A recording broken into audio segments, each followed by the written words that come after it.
Penerokaan ilmu kincir air oleh Al-Jazari telah membuka satu lembaran baru dalam membentuk sebuah kincir air yang lebih efisien.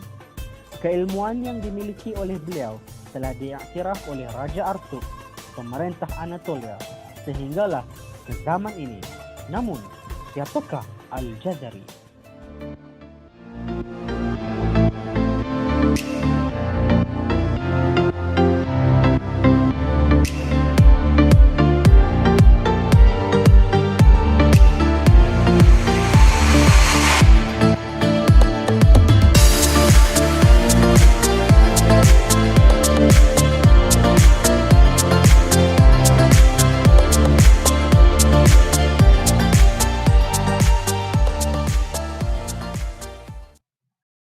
Al-Jazari atau nama sebenarnya Badi'uz Zaman Abul Izz Ismail bin Ar-Razzaq Al-Jazari merupakan seorang Muslim polimath yang terkenal. Polimath merupakan satu gelaran yang diberikan kepada mereka yang mempunyai kepakaran dalam pelbagai bidang. Beliau merupakan seorang ilmuwan, pereka cipta, jurutera mekanikal, karyawan dan juga ahli. Al-Jazari menetap di kawasan Diyarbakir, sebuah wilayah di dalam Turki pada hari ini. Manakala gelaran Al-Jazari diperoleh daripada tanah kelahiran beliau sendiri, iaitu di wilayah Al-Jazira, sebuah wilayah di antara Sungai Tigris dan juga Sungai Mesopotamia.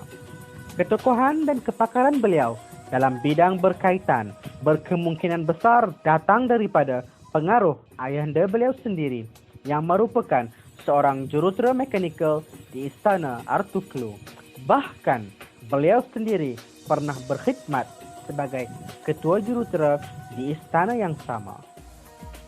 Al-Jazari merupakan seorang yang mempunyai sikap ingin tahu dan sikap ingin mencuba yang sangat tinggi.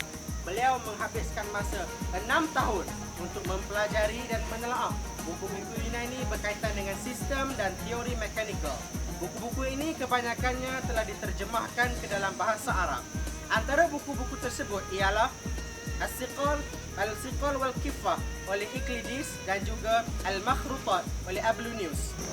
Tidak cukup dengan pembacaan karya-karya asing, Al-Jazari turut menumpukan pembacaan beliau dengan membaca karya-karya tempatan seperti karya Al-Biruni dan juga karya Al-Khawarizmi. Setelah daripada pembacaan tersebut, beliau akan melakukan uji kaji terhadap sistem dan teori mekanikal yang dikemukakan oleh buku-buku tersebut.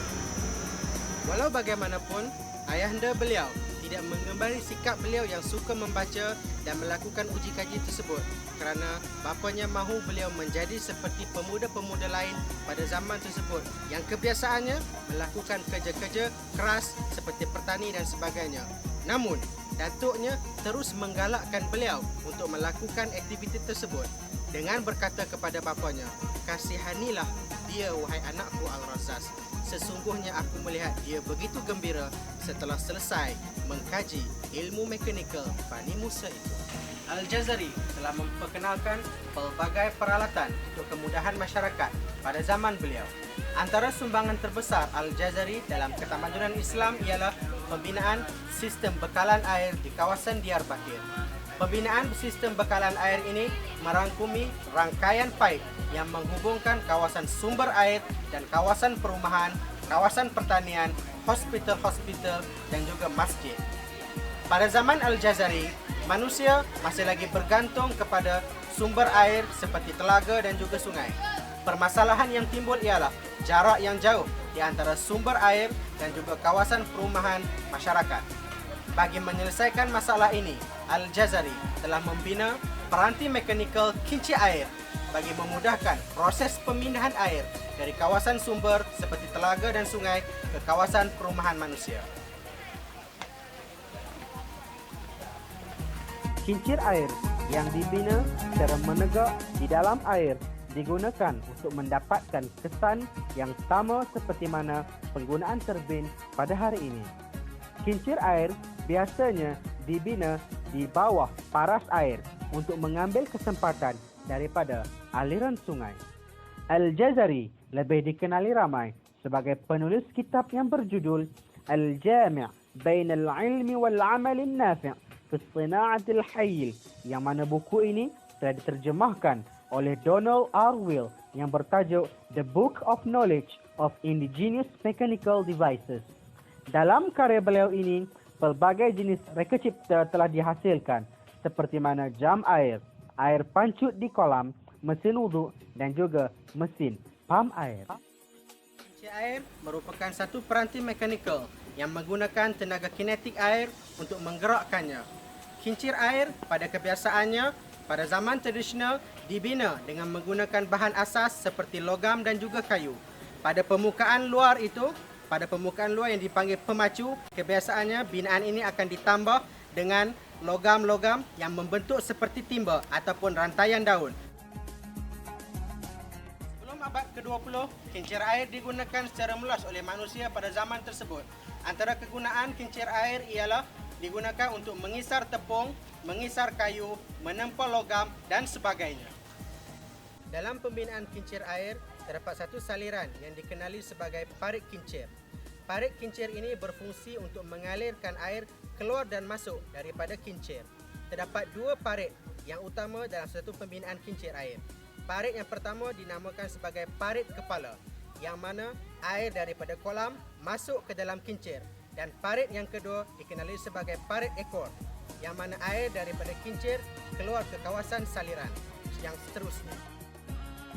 Kincir air menurut konsep Al-Jazari telah mengemukakan dua kaedah utama dalam pembinaannya. Kaedah yang pertama mementingkan bilangan bilah kincir itu sendiri. Teori Al-Jazari telah mengutamakan 14 buah bilah, yang mana bilah tersebut akan dipasang secara melintang di dalam air. Kaedah ini belum lagi dilakukan oleh orang-orang sebelumnya. Kaedah ini membolehkan ke semua bilah-bilah kincir air ini dikenakan daya tujahan air yang menyebabkan kincir air itu berfungsi dengan lebih efisien. Gear taji dipasang di atas aras air dan disambungkan ke dalam kincir air dengan sebatang aci. Aci untuk kedua-dua gear ini adalah selari. Kaedah ini tidak memerlukan mereka bentuk saiz kincir air yang besar. Kaedah yang kedua merupakan kaedah yang biasa dilakukan pada zaman ini. Dalam zaman ini, kaedah ini kincir air diletakkan, dipasang secara menegak di atas permukaan air. Kincir air kemudiannya disambungkan dengan gear dengan menggunakan sebuah aci. Gear ini dipasang di atas permukaan air.